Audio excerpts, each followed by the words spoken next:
Hey guys, welcome to Adil maths. आज हम देख रहे हैं theorem on the continuous functions. Continuous functions के ऊपर जो बहुत ही इंपॉर्टेंट थ्योरम है, और ये हमारी बुक की है थ्योरम नंबर 1, मतलब कि इस चैप्टर की chapter number 5, continuity and differentiability. Guys, अगर आप इस चैनल पर नए हैं तो please subscribe my channel Adil maths. यहाँ पर हम मैथ्स के बहुत ही अच्छे कंटेंट अपलोड कर रहे हैं, और यहाँ पर हम कवर करेंगे एनसीईआरटीज़ और दूसरे resources specially for the board examination. Now देखिए थ्योरम क्या है।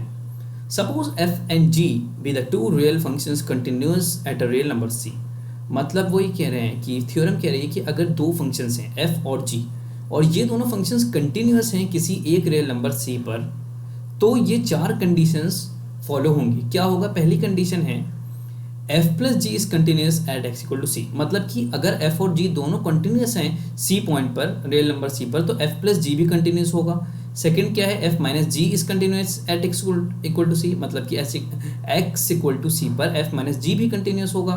थर्ड है f into G is continuous at x equal to C. मतलब कि f इंटू जी मतलब कि product of these two functions भी कंटिन्यूस होंगे।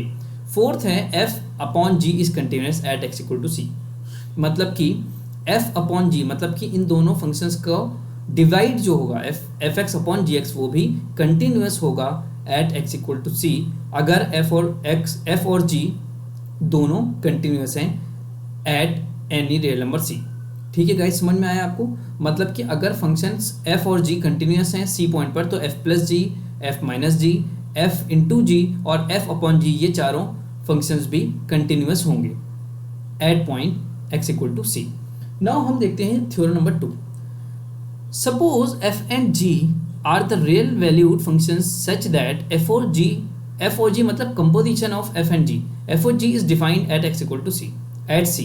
मतलब कि कह रहे हैं कि अगर f और g दो रियल वैल्यूड फंक्शंस हैं, और f और g मतलब f ऑफ g भी c पर डिफाइंड है, मतलब composition of f and g भी c पर डिफाइंड है। If g is continuous at c, और g अगर c पर कंटिन्यूस है, and if f is continuous at g of c, और f g ऑफ c पर कंटिन्यूस है, then composition of f of g भी कंटिन्यूस होगा at, then f of g is continuous at c। मतलब कि f of g मतलब कि composition of f and g भी कंपोजिट फंक्शन ये जो है f और g का, ये भी एट c पर मतलब c पर कंटिन्यूस होगा। मतलब कि गाइस कहने का मतलब ये है कि f, देखिए f ऑफ g का मतलब होता है f ऑफ g का मतलब होता है, देखिए g अगर कोई फंक्शन है इस तरह से, मान लीजिए यहाँ पर ये जो g फंक्शन है, g में यहाँ पर एक सेट है, रुकिए मैं बता रहा हूँ, यहाँ पर कोई सेट है, यहाँ पर सेट है, यहाँ सेट है, और यहाँ तीन सेट्स हैं।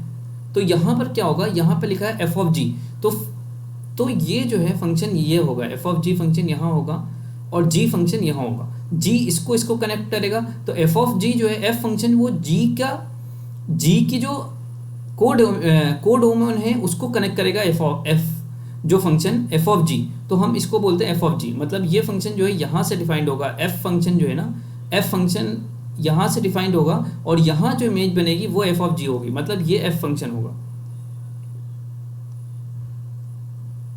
ये फंक्शन f फंक्शन होगा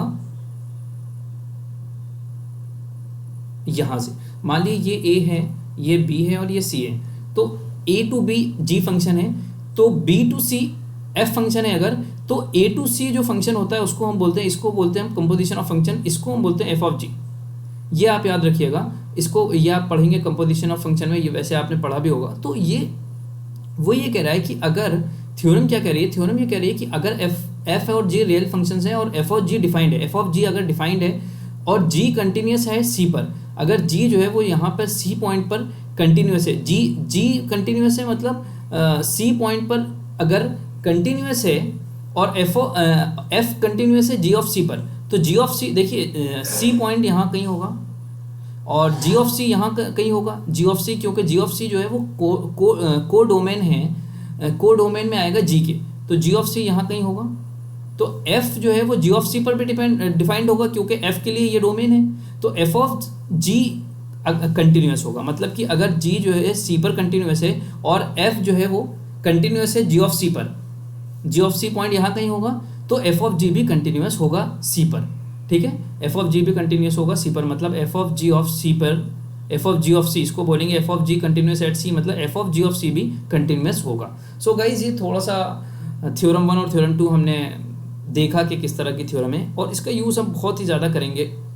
इस टाइप के क्वेश्चन आएंगे जैसे कि cos of mod of x, ये तो कॉस भी कंटिन्यूस फंक्शन है और मॉड ऑफ एक्स भी, तो इस तरह से कंपोजिट फंक्शंस बनेंगे, साइन ऑफ एक्स स्क्वायर।